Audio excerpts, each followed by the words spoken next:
Assalamualaikum warahmatullahi wabarakatuh. Perkenalkan, nama saya Wijarko Putra Raja dari Universitas Trunojoyo Madura. Di sini saya akan melakukan summary review mata kuliah Machine Learning. Apa itu Machine Learning? Machine Learning adalah mesin yang dikembangkan untuk bisa belajar dengan sendirinya tanpa arahan dari penggunanya. Jadi, dimisalkan sebuah robot dibiarkan belajar berjalan sendiri dengan cara memperlihatkan cara orang berjalan, sehingga robot itu akan belajar berjalan dengan sendirinya. Kemudian pada machine learning terdapat dua proses, yakni ada proses training atau belajar dan ada proses testing atau ujian. Training sendiri itu merupakan proses pembelajaran dengan memberikan pelajaran kepada mesin untuk dipelajari. Nah, setelah melalui proses training, maka mesin akan dites untuk mengetahui seberapa jauh ia belajar dengan memberikan soal. Kemudian ada istilahnya dataset atau kumpulan data yang berisikan fitur-fitur dan target dari fitur itu sendiri. Dataset didapatkan dari kejadian sehari-hari atau dapat dibuat dengan sukarela. Dataset biasanya dilakukan pembagian, misalkan 80% untuk data training dan 20% untuk data testing.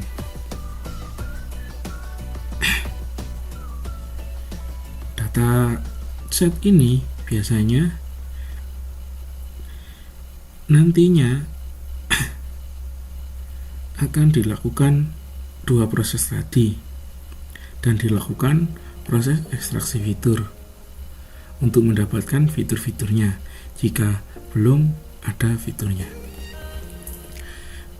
Kemudian metode dalam machine learning. Yang pertama ada regresi, klasifikasi, dan clustering.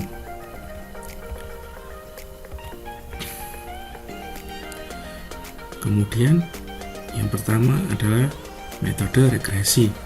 Regresi adalah suatu teknik analisis untuk mengidentifikasi relasi atau hubungan di antara dua variabel atau lebih.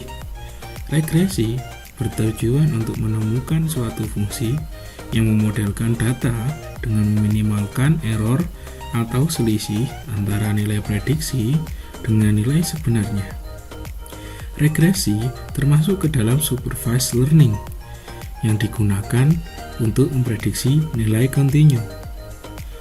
Contohnya adalah memprediksi harga rumah berdasarkan luas area, sehingga di sini didapatkan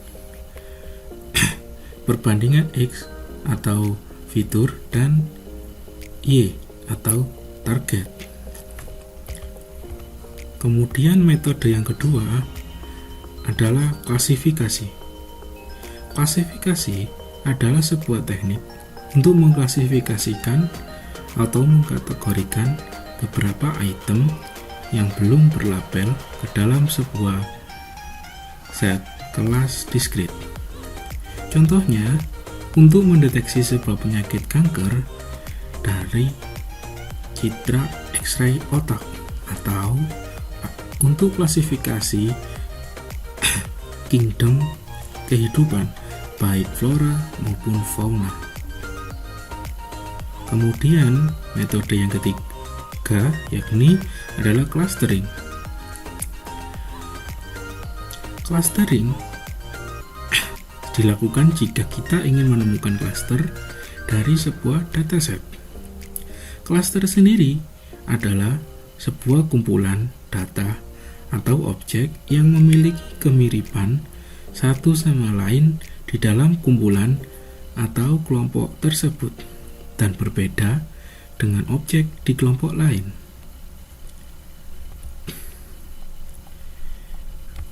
Kemudian, machine learning sendiri itu memiliki jenisnya. Ada 2 jenis, yakni supervised learning dan unsupervised learning. Supervised learning sendiri, mesin akan diberikan data target yang perlu ia capai untuk mendapatkan suatu model. Sedangkan unsupervised learning, mesin dibiarkan belajar sendiri dengan mengelompokkan berdasarkan kriteria yang ia pahami sendiri. Istilahnya, mesin lebih mandiri daripada supervised learning. Pada sebelumnya, kita sudah belajar dasar-dasar dari machine learning. Kemudian, ini adalah contoh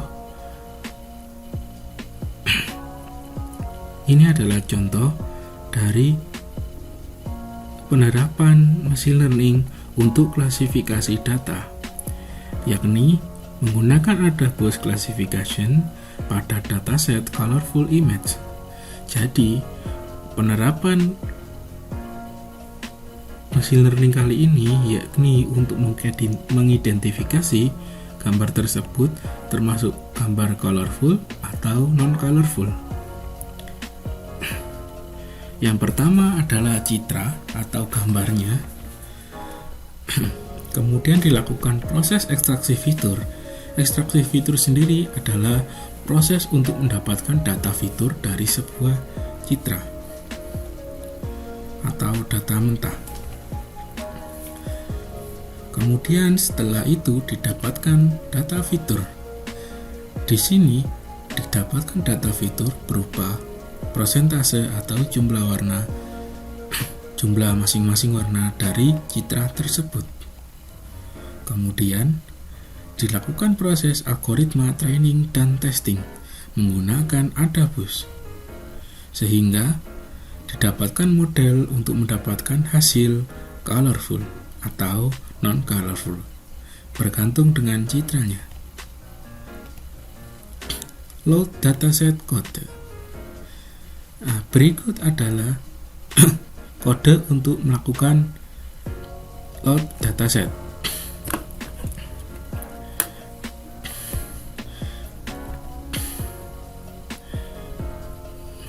Di sini kode baris pertama adalah melakukan read CSV dari dataset berupa file CSV.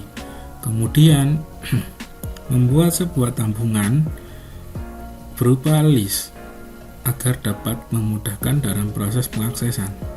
Kemudian merubah data pandas CSV tadi ke dalam sebuah list tadi yang sudah dibuat, sehingga didapatkan fitur dengan numpy array dari fitur yang list tadi yang kita buat. Kemudian target didapatkan dari numpy array dari list dari kelas file pandas, file CSV-nya. Kemudian dilakukan split dengan data train sebanyak 80% dan data test sebanyak 20%.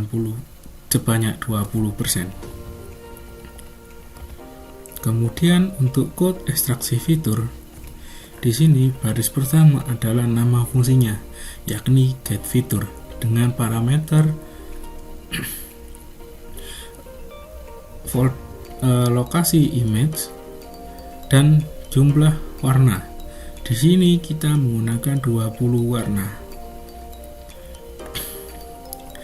Kemudian untuk yang baris kedua adalah membaca image dengan menggunakan OpenCV 2 atau OpenCV Untuk mengaksesnya dapat dilakukan dengan akses cv2.image.path-nya. Kemudian melakukan converting dari BGR ke dalam format RGB. Jadi pixel-pixelnya akan dikonversi dari urutan blue, green, red menjadi red, green, blue. Kemudian baris selanjutnya modified image sama dengan, nah di sini itu gunanya untuk meresize atau mengubah ukuran gambar menjadi panjang 600 dengan tinggi 400 dengan interpolasi area. Kemudian dilakukan reshaping, yakni mengubah matriks 3 dimensi menjadi matriks 2 dimensi, yaitu dengan 600 dikali 400, 3. Jadi ada menjadi 2 dimensi matriks. Kemudian di sini adalah pembuatan model menggunakan Kamin dengan cluster sejumlah number of color. Di sini digunakan 20. Kemudian untuk mendapatkan labelnya dapat digunakan classification.fit_predict, sehingga dia akan langsung melakukan training dan prediksi pada gambar modified image yang sudah kita reshape tadi.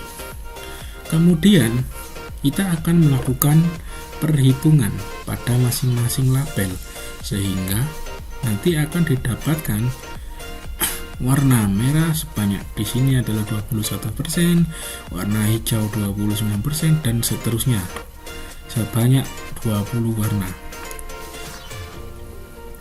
Nah, kemudian di bawah ini adalah menjadikan dalam bentuk dari dictionary menjadi bentuk NumPy.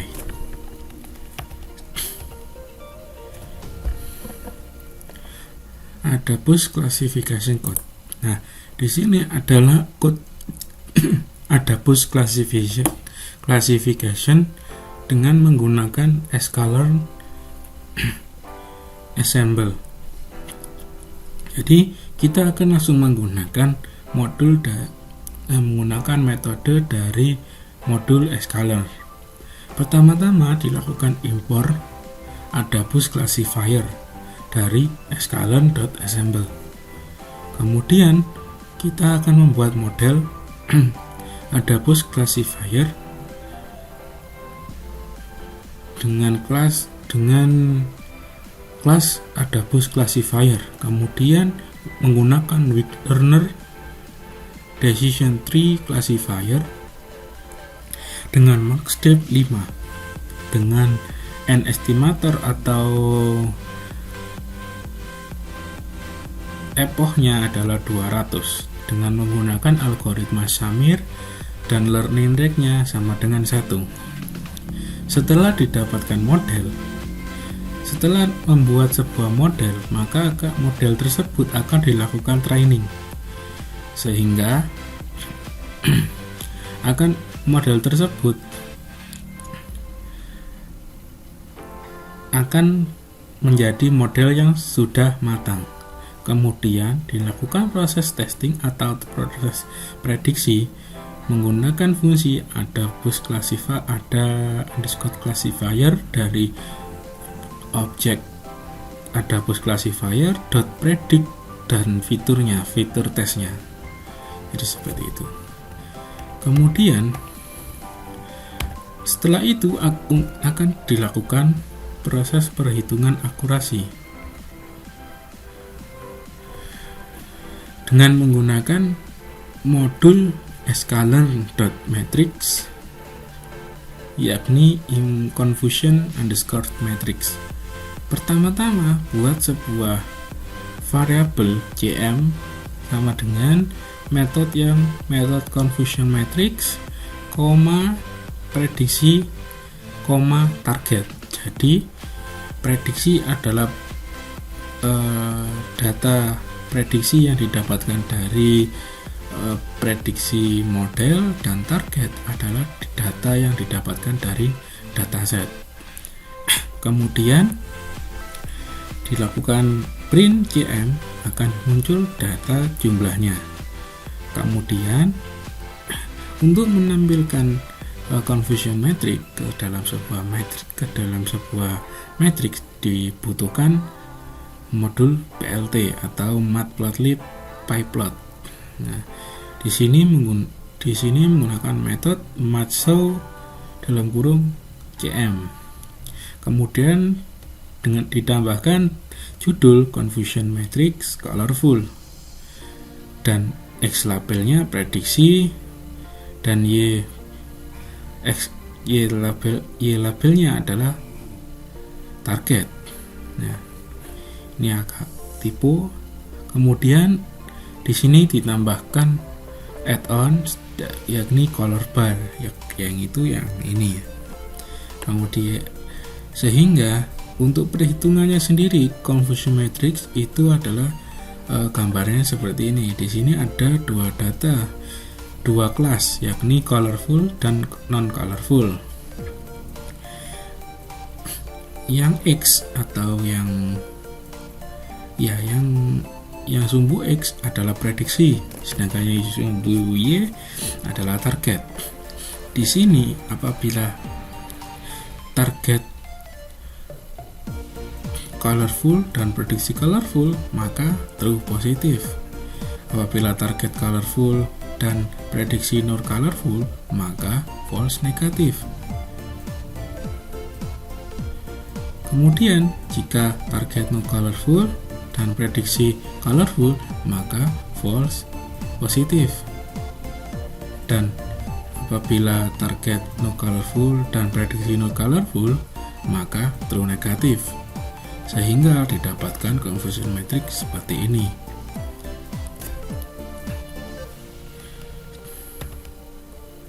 Ya, terima kasih. Cukup sekian untuk summary review dari mata kuliah Machine Learning. Mohon maaf apabila ada kekurangan. Akhiri, wassalamualaikum warahmatullahi wabarakatuh.